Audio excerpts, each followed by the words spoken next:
When I think Trump tweeted out something in 2014, and he said, remember, China is not our friends or not our ally. And he got like 300 retweets. It wasn't something big. He tweeted this back in 2014 or 2015. And then all of a sudden, one day, everybody in the news is talking about 5G. And prior to that day, we weren't really talking about it. And all of a sudden, hey, we got to be the leader in 5G. I'm like, 5G? So I'm going to start looking 5G. Okay, 1G, 2G, 3G. 1G is the regular phone back in the days. 2G is whatever. 3G is the iPhone, and then 4G is the latest phone. And then now 5G is going to be changing the game. And most people go to, well, 5G is just a faster phone, right? Because that's what initially, we've always seen the G linked to a phone. Oh my gosh, I can download a movie in 3.6 seconds now on Netflix, a 2-hour movie, where before it was 3 minutes or 6 minutes, whatever, right? When you think about 5G, what do you think about of 5G and the capabilities and what it can really do to whoever that has access to it?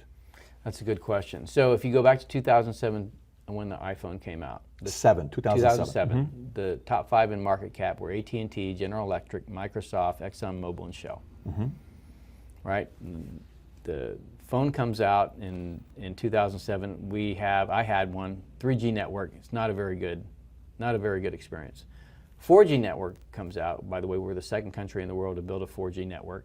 Now you've got something, right? So when Steve Ballmer laughed at Steve Jobs, said, we don't need one of those. When you took the platform, which was the iPhone, and you married it up to the 4G network, which was the pipe for data, and it was a fast enough pipe, now you can create the apps, services, and business models that in 10 years led to the top 5 in market cap being Facebook, Amazon, Netflix, Google, and Microsoft, right? So the Chinese see this and they're like, the platform and the pipe.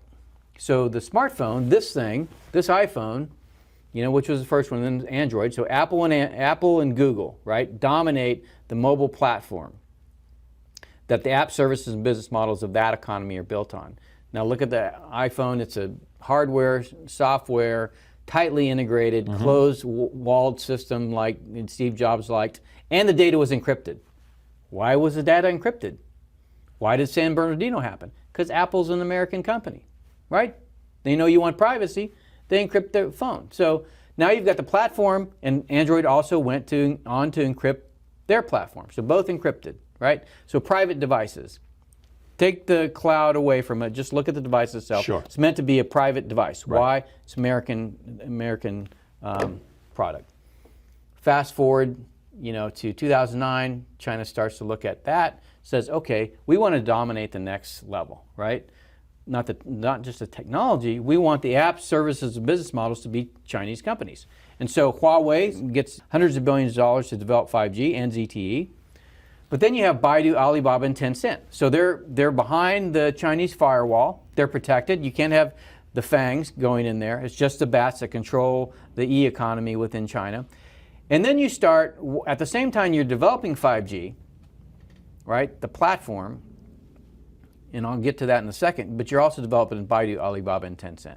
So now when you walk into, and you're starting to see the emergence of the 5G world in China. So you walk into a restaurant after you've ordered your food, and a camera picks you up, and you said, hey, David, welcome, here's your food, right? So you're starting to get the feel of what a 5G world is. And what is a 5G world? The platform is the network. So this is mobile computing paired with a pipe. 5G is computing and networking combined on the same platform. So this goes away. You walk outside your door and you say Uber. You don't get on your phone and say, I want an Uber. You just say Uber. Camera picks up your face or a microphone picks up you. Come on. That's what 5G is. That's what 5G is. And then the Uber shows up. There's a camera on the car that sees you, knows who you are, don't have to ask you your name. You get in and you go to wherever you want. You get out and you go do whatever you want. So in this world, in the 4G world, this is a platform. It's yours, right? You don't want to be part of that, all of that data. Remember we just talked about how do you influence society? You don't want all that data to be out there about what you're doing. Just don't carry one of these, right? Just opt out. In a 5G world, you cannot opt out. Who owns the data? This you could conceivably say, you lease the data on here you own. If you're getting Google services, you don't own that data. But in the 5G world, not only can you not opt out because it's built around the city, it's not in your phone anymore. Not only can you not opt out, you don't know who owns the data. Everything that you do can be watched. And for every person by 2022, there's going to be, there's 2 cameras for every person. There's two people for every camera in China by 2022. They have 1 billion right now on surveillance. Right, A billion right. cameras in China right now. With artificial intelligence for facial recognition, right? So all of this is getting built right now in China. And who's helping them do it? Microsoft, Google, right? All of these companies that want to deploy this world into our country. So Baidu, Alibaba, and Tencent, that's where the world goes. It goes from 2007, AT&T, GE, and Microsoft to the FANGs to the BATs, right? Who owns the pipes? Me as a B2 guy, the first thing I look at in the country is where's the telecommunications? Got to take that out, number one. But if rather instead of taking it out, you own or control it, so Huawei builds the pipes, then because you're behind the Great Firewall, you've built the app services and business models of the 5G world. And you're, like I said, you're already starting to see that. You know, where your facial recognition is built into your interaction when you go into a restaurant, or when you go into a store, or when you go into a bank. You know, everything's about, you know, the devices connected. Then as you build the network, then those proliferate. So 4G network, 10,000 devices per square mile. 5G network, 3 million devices per square mile. You're not going to carry 12 smartphones.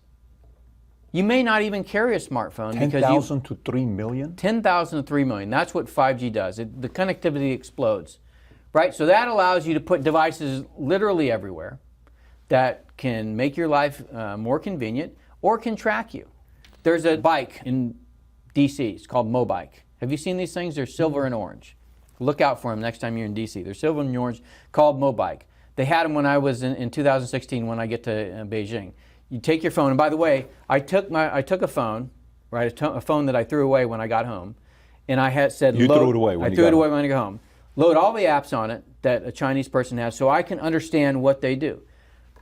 You never have to carry a wallet. You never have to carry a key. It's all done on your phone. You can pay anybody, anywhere for anything, and they do. 900 people are on WeChat, and they spend 90% of their time in app doing things, or, you know, ordering airline tickets, buying food, whatever you want. You can have anything you want. 900 people or 900 million? 900 million people. Okay, so let me explain to you how effective what they built is. I have one of the guys working for me on one of these Mobikes. Now, the Mobike it's just parked there in the street with a lock on it. You go over, you hit a QR code on your phone, it unlocks the bike, you get on it, you ride it, and you lock the bike. Okay, so where does that data go? They know it's you. You got on that bike, you went 2 locations, okay, or you went to a location, so that data is available. So I have one of my guys, he gets on a Mobike, rides somewhere, has his iPad in the basket, gets off the bike, comes back to the embassy, and realizes, I forgot my iPad. Goes into the regional security office and says, I forgot my iPad and my bike. Calls a local public security bureau, and those guys call the guy that's got his iPad on his phone, on his cell phone, and say, can you bring the iPad back to the embassy?